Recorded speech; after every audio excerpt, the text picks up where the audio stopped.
Amigos, buen día. René Hernández González les saluda en una entrega especial.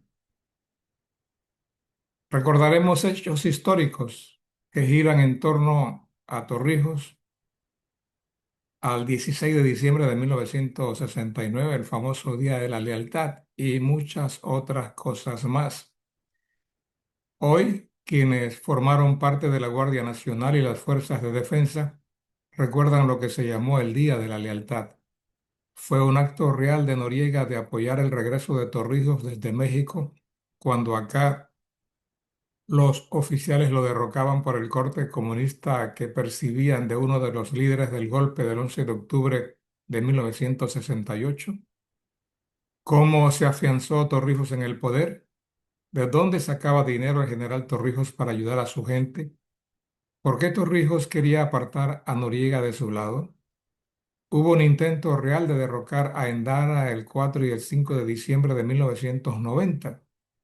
Respuestas a estas y otras preguntas las encontrará a continuación.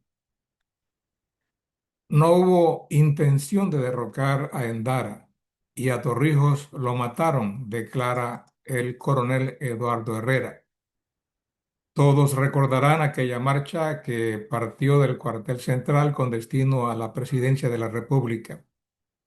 El calendario marcaba el 4 de diciembre de 1990. Habían pasado apenas 11 meses de la invasión a Panamá. La situación era precaria, confusa, y la Policía Nacional estaba bajo el mando del coronel Eduardo Herrera Azán. Hace poco tuvimos una conversación de 5 horas y le pregunté sobre las intenciones de aquel movimiento. De forma tajante, declaró que jamás se le pasó por la mente darle un golpe al presidente Guillermo Endara Galimani. La intención, dijo, era alertar al gobierno sobre la inconformidad de los uniformados por el abandono al que se sometió al estamento principal de la seguridad panameña. Te cuento, expresó, que cuando asumí la dirección de la policía existía un ambiente de rencor y venganza de algunos compañeros que fueron maltratados después del primero y segundo intento de golpe contra Noriega. Había un resentimiento a otro nivel y eso minó la capacidad de los policías al momento de cumplir con su labor, manifestó Herrera. Esta fue la segunda vez en menos de un año que intervino el ejército de Estados Unidos. Le dije al coronel que como secretario de prensa de la presidencia estuve en las reuniones que se dieron en el búnker del Palacio de las Garzas. El recién nombrado director del Servicio Aéreo Nacional, Santiago Fundora, era partidario de artillar los helicópteros y atacar a los policías alzados. Endara no quería más derramamiento de sangre y fue el primer vicepresidente y ministro de Gobierno y Justicia, Ricardo Arias Calderón, el que sugirió pedir apoyo al Comando Sur. Fue así como se frenó a los alzados. Para esos días, los sindicatos de la Autoridad Portuaria, del Instituto Nacional de Telecomunicaciones y del Instituto de Recursos Hidráulicos y Electrificación movieron la maquinaria hasta el Palacio Legislativo. Eso recordó la misma estrategia y escenario de cuando intentaron darle el primer golpe a Noriega aquel 16 de marzo de 1988. Esas casualidades hicieron pensar que lo del coronel Eduardo Herrera era para derrocar a Endara. Este militar asegura que no tuvo nada que ver con las intenciones de los sindicalistas y que la razón de la marcha era mejorar las condiciones de la policía.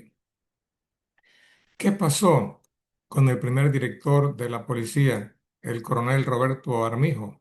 Pregunté.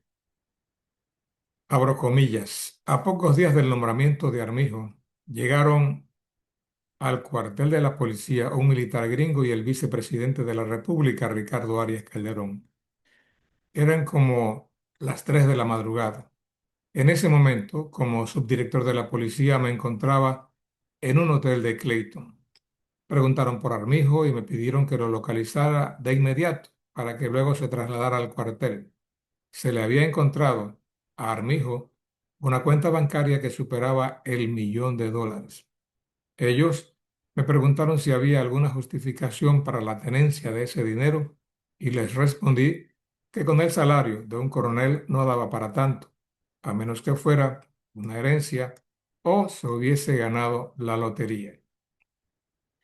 Una vez llegó Armijo, Ricardo Arias Calderón le pidió justificar a esa cuenta bancaria por arriba del $1.000.000.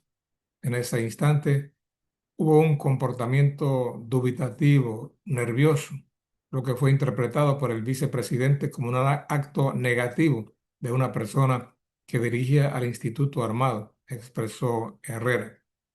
Frente a la explicación deficiente, el vicepresidente le ordenó a Eduardo Herrera que apresara al coronel Roberto Armijo. En ese momento le indiqué a Armijo, dice Herrera, que se fuera a una oficina a la espera de que los visitantes abandonaran el cuartel. Una vez a solas, le expresé que se retirara para su casa y no se moviera mientras se aclaraban los hechos. A los pocos días, el coronel Armijo presenta la renuncia. Fue el abogado Guillermo Cochés quien asegura que el gobierno decidió congelar esa cuenta mientras se investigaba el origen, la cual, al parecer, guardaba relación con la venta del barco Vía Vesta. Hagamos una cronología sobre acontecimientos importantes, los cuales guardan relación con el famoso proceso revolucionario. Comencemos por el golpe del 11 de octubre de 1968. Cuando nos centramos en el golpe del 11 de octubre, Herrera reconoce que fue Boris Martínez el iniciador, pero Jimmy Laca sacó del mutismo a Torrijos y lo obligó a que desistiera de irse como agregado militar a El Salvador, tal como lo ordenó el presidente Arnulfo Arias Madrid. Abro comillas. René, comenzamos a meter preso a los arnulfistas. Y un dato muy curioso fue que me mandaron a buscar al abogado Juan Materno Vázquez. Cuando llegamos a su casa, el hombre estaba hecho un mar de nervios. Decía que él no había hecho nada malo, que por favor lo dejáramos quieto. Lo montamos en una patrulla, lo llevamos a un paraje solitario cerca del puente del río Chagres. Allí lo bajamos. En ese momento Juan Materno Vázquez pensaba que lo íbamos a matar.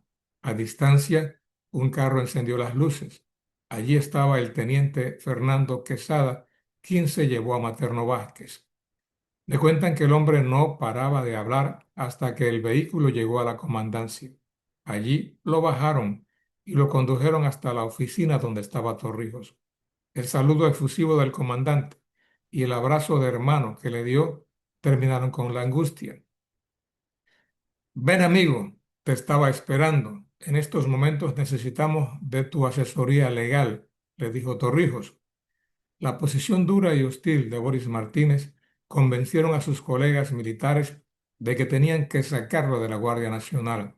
La mejor manera fue apresarlo, llevarlo a un avión y mandarlo al exilio en Estados Unidos. Así fue como Torrijos se afianzó en el poder e inició el fortalecimiento del proceso revolucionario. ¿Qué pasó el 16 de diciembre de 1969, conocido como Día de la Lealtad?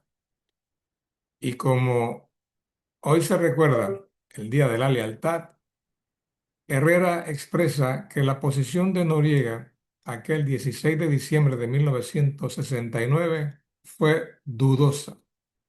En la madrugada de esa fecha recibimos comunicación por radio para que la compañía, al mando de este servidor, bajáramos hacia David. En esos momentos el pelotón estaba conformado por 300 soldados y teníamos la misión de combatir a la guerrilla que luchaba en defensa del presidente depuesto Arnulfo Arias Madrid. Estábamos en las tierras altas chiricanas, señala el coronel Herrera.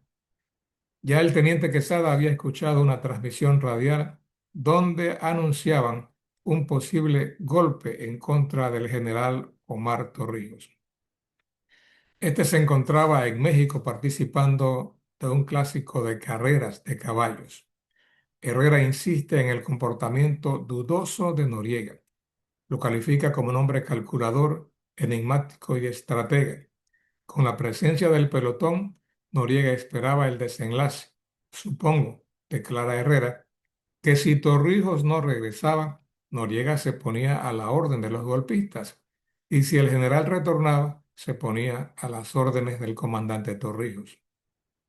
Y Torrijos regresó y Noriega se puso a su lado, vendiéndose como el hombre de la lealtad. Con Torrijos en el cuartel de David, provincia de Chiriquí, comenzaron a planear la estrategia para convencer a las demás zonas militares. La intención era que abandonaran el apoyo a los golpistas y volvieran a las filas de Torrijos. Con los 300 soldados de la compañía Urracá, Torrijos ordena que se fueran a las demás zonas militares con megáfono en mano a pedir a los alzados que se rindieran. Herrera afirma que esa orden no la cumplió, debido a que la situación no era para megáfonos, sino para actuar con fuerza y vigor. Intentaron convencer a la gente de Colón, pero fue difícil al principio. Es Rubén Darío Paredes quien lo logra a través de una llamada, gracias al trabajo que había hecho en esa provincia. El pelotón inició su viaje hacia las provincias centrales. Al mando iba el coronel Rodrigo García. A pesar de que Herrera era capitán, el coronel García le ordenó que se hiciera cargo de toda la operación militar. Cuando llegaron a Divisa, el teniente Moisés del Río se puso reacio a entregar las armas. Herrera le dijo que el poder real estaba en David, con Torrijos al mando. Mira del Río, aquí está el coronel Rodrigo García, obedece, le dice Herrera. De la boca de Moisés del Río salieron unas palabras obscenas contra el coronel García. En ese momento, Del Río dudaba de la presencia del alto militar y frente al irrespeto y a las palabras hirientes, el coronel García asoma la cabeza del camión donde venía y ordena que maten a Del Río. El capitán Herrera intervino y evitó un enfrentamiento que terminaría en luto y dolor. La operación fue un éxito y todos los que apoyaban el golpe contra Torrijos desistieron de tal acción. Participación de Noriega en el tráfico de armas. En la entrevista con Eduardo Herrera se comprobó lo expresado por el expresidente Ricardo de la Espriella sobre la participación de Noriega en el tráfico de armas. El tema del barco Piavesta pudiera guardar relación con las andanzas del general Noriega. Esa nave iba cargada con material suficiente para armar a un ejército. Este asunto tiene ribetes turbios. En aquella época se comentó mucho que esas armas iban para Perú. Otros decían que se las venderían a las Fuerzas Armadas Revolucionarias de Colombia y también los que afirmaron que tenían que ver con la operación Irán-Contras. Todos recordarán que hubo un acuerdo verbal entre la Casa Blanca y Noriega para enviar la droga de Pablo Escobar Gaviria a territorio norteamericano. El dinero que generaría la operación sería utilizado para comprar armas en Irán y dárselas a la contra nicaragüense para que derrocara al gobierno de los sandinistas. En este tema hay mucha especulación, pero el propio general Omar Torrijos confirmó que Noriega estaba metido en el tráfico de armas desde hacía tiempo y era el que proveía a la guerrilla colombiana. Es más, según de la Espriella y confirmado por el coronel Eduardo Herrera, Torrijos mandaría para la Junta Interamericana de Defensa a Noriega para alejarlo de su entorno. El general Torrijos, de manera irritada, le dijo al empresario chiricano Rory González que Noriega ponía en peligro su seguridad y la de su familia. Frente a la decisión de enviar a Noriega a Estados Unidos, fue Rory González quien lo convence para que desistiera de la idea. ¿De dónde sacaba Torrijos dinero para ayudar a su gente? Eduardo Herrera sostiene, al igual que de la Espriella, que el general no tenía apego por el dinero, pero su gente le encontraba salidas y formas para que pudiera ayudar. ¿Alguna vez oíste hablar del tarro?, preguntó Herrera. Le dije que no. Esa era una palabra simbólica para demostrar una especie de alcancía que la nutrían de las comisiones de los préstamos bancarios a Panamá. En aquellos tiempos, argumenta Herrera, el agente o al funcionario que gestionaba préstamos para Panamá, la entidad bancaria lo compensaba con una comisión. Ese dinero iba para el tarro y de allí sacaba Torrijos lo que necesitaba para ayudar a la gente de tierra adentro. Comenta Herrera que una vez, cuando era jefe militar de la zona de Chiriquí, recibió un telex donde le anunciaban un préstamo para Panamá. Pensó que se trataba de una equivocación, pero al día siguiente le reiteraron lo del préstamo, que superaba los $1.000 millones. Y frente a su no reacción y silencio, recibe una llamada del agente bancario. Dice Eduardo Herrera que ese financista pensaba que él era familiar de Torrijos y que sería un contacto certero y eficaz para cerrar la operación. El militar aclaró que no era familiar y tampoco la persona que podía darle seguimiento a la transacción bancaria.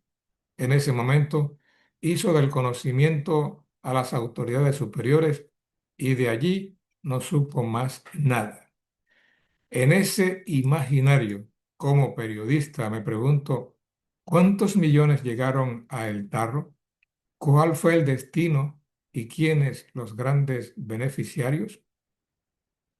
Torrijos detestaba a los cobardes y deshonestos. Herrera indica que Torrijos odiaba a los cobardes y a los deshonestos. En algunas ocasiones, al viejo se le antojaba ir a un pueblo determinado a pesar de las condiciones del tiempo. Torrijos daba órdenes a los pilotos a pesar del mal clima, pero estos se negaban debido al riesgo. Frente a ello, el general le decía a Herrera: quiero que los mandes a Coiba presos para que aprendan. Al rato entraba en razón para caer en cuenta de que los pilotos estaban protegiendo su vida. Una forma de Torrijos de reaccionar frente a un acto impropio de su gente cercana era a través de la indiferencia. Les quitaba el habla al militar o funcionario, pero antes le daba una reprimenda de padre y señor mío. Fueron muchos los que sintieron esta forma de actuar del general, indica Herrera. ¿Cuál fue el pago del Shah de Irán por el asilo en Panamá? Otro detalle que aclara el coronel Herrera es sobre la donación que hizo el Shah de Irán como agradecimiento. Expresa que fueron 5 millones los cuales se depositaron a plazo fijo en el Banco Nacional de Panamá. Torrijos sacaba los intereses de ese depósito para gratificar a los oficiales que se jubilaban con poco dinero. Manifiesta Herrera que cuando Torrijos murió, los miembros del Estado Mayor de la Guardia Nacional decidieron darle otro destino a ese dinero. Retiraron el plazo fijo y se lo repartieron entre ellos. Según Herrera, a cada miembro del Estado Mayor le tocaron por lo menos $500,000. El coronel dice que a Torrijos lo mataron. Otro detalle que cuenta el coronel es sobre el accidente de aviación donde murió Omar Torrijos. Abro comillas. No tengo dudas de que lo mataron. 2 meses antes de su muerte, Torrijos ya lo presentía. Este coronel maneja mucha información sensible debido a su labor como escolta de Torrijos por más de 6 años. Eso le permitió conocer al viejo, como lo decían de cariño, al general. Mira, René, entre abril, mayo y junio de 1981, Torrijos comenzó a poner sus cosas en orden y a mirar más por la gente de su entorno. Por ejemplo, a un ciudadano de apellido Pití, quien era su valet, le compró una finquita y un auto, así como hizo con otras personas cercanas a su círculo. Sabía que su fin estaba cerca y que quería apoyar a la gente que le sirvió con lealtad. El anuncio de Torrijos de replegar a sus muchachos a los cuarteles y permitir que los civiles volvieran al poder dejó un sabor amargo entre algunos de los altos oficiales del Estado Mayor que tenían sed de poder, agrega. Allí Herrera coincide con De la Espriella. ¿Qué fue lo que pasó con ese accidente de aviación? ¿Fue un caso fortuito o provocado? Las dudas quedan en el aire, como ese avión que se estrelló en el Cerro Marta aquel 31 de julio de 1981. Ambos, tanto Herrera como De la Espriella, piensan que a Torrijos lo mataron. Como prueba contundente, Herrera afirmó que el piloto Adames, con mucha experiencia en su parte de vuelo, dice: Coclecito a la vista, es decir, estaban listos para aterrizar. ¿Tenía Torrijos aspiraciones de ser presidente de la República? ¿Hubo alguna intención de ser candidato presidencial y enfrentarse en las urnas con Arnulfo Arias? El coronel aclara que todo el mundo aspiraba a un enfrentamiento electoral entre esos dos titanes. Esa posibilidad existía, pero la muerte de Torrijos impidió que los panameños eligieran por los votos a quien sería el primer presidente de la República después del golpe militar del 11 de octubre de 1968. El expresidente Ricardo de la Espriella dice que no veía esa posibilidad y, de darse, no dudaba del triunfo de Torrijos. Ahora, si hubiese esa oportunidad, no me cabe, dice de la Espriella, duda alguna que el trabajo tedioso de reuniones largas y el protocolo y ceremonial estaría a cargo de los vicepresidentes. Parece, según de la Espriella, que Torrijos estaba más por ese contacto con los campesinos, con la gente de las comarcas, y detestaba el ambiente sobrio que rodearía a un presidente. Lo más cercano que hubo fue en 1999, cuando la viuda del líder arnulfista se enfrentó al hijo del general. Esas elecciones las ganó Mireya Moscoso Rodríguez. ¿Por qué Noriega le quitó el apoyo al general Paredes? Cuando hablamos de Noriega, Eduardo Herrera lo califica de sagaz, misterioso.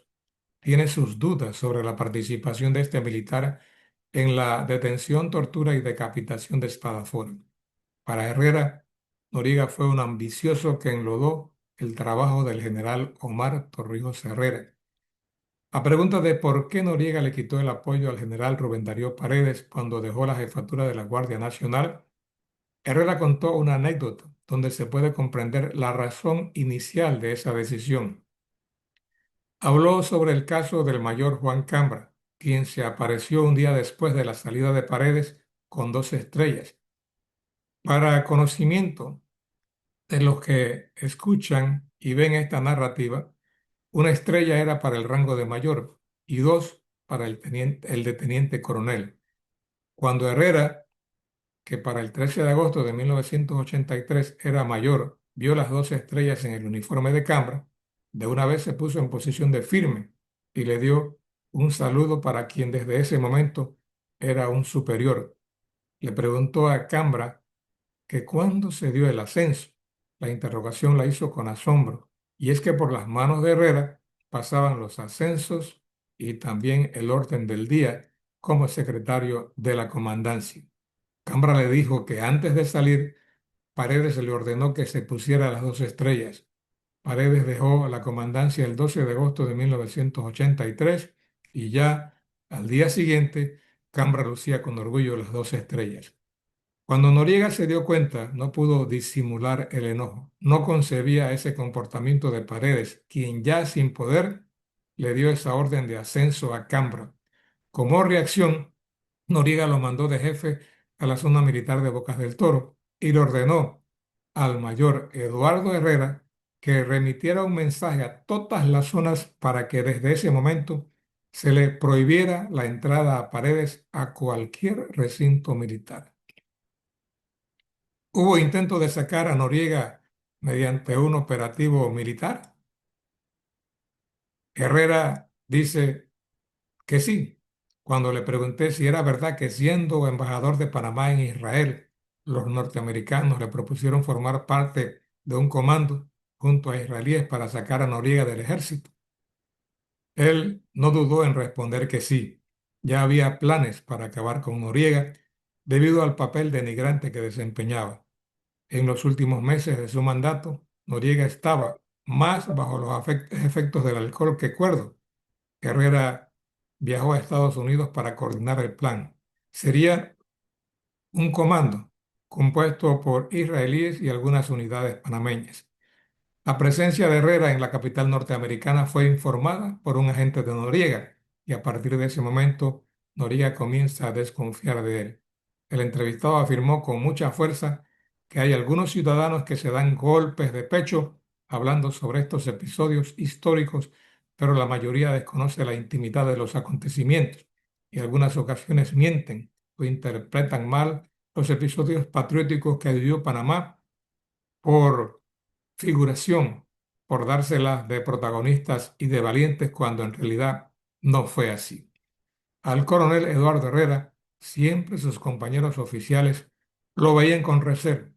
En una ocasión, una periodista internacional le preguntó a Torrijos sobre quién podía ser su relevo y el general dijo que existe una camada de oficiales extraordinarios que se están formando y levantó su mano y señaló a su jefe de escolta, Eduardo Herrera, quien para esa época era mayor jefe de la escolta de Torrijos.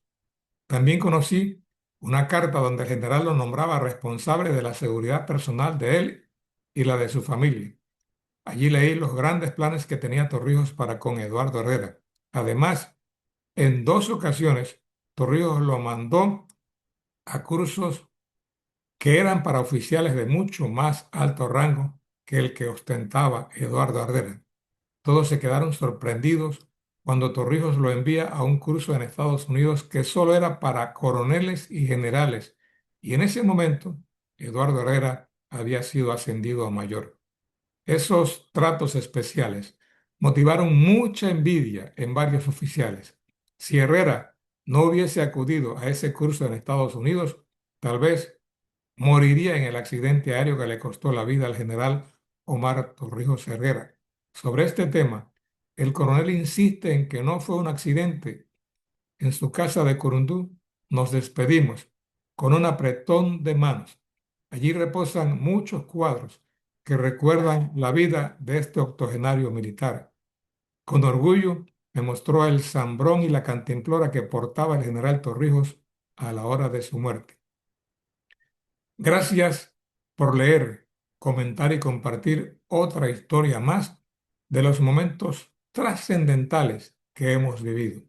Hoy recordamos el famoso Día de la Lealtad, 16 de diciembre de 1969, pero detrás de ese Día de la Lealtad hubo mucha duda, mucha conjura, muchas intenciones, pero solo Dios y el tiempo van a ir desgranando aquello que sigue oculto.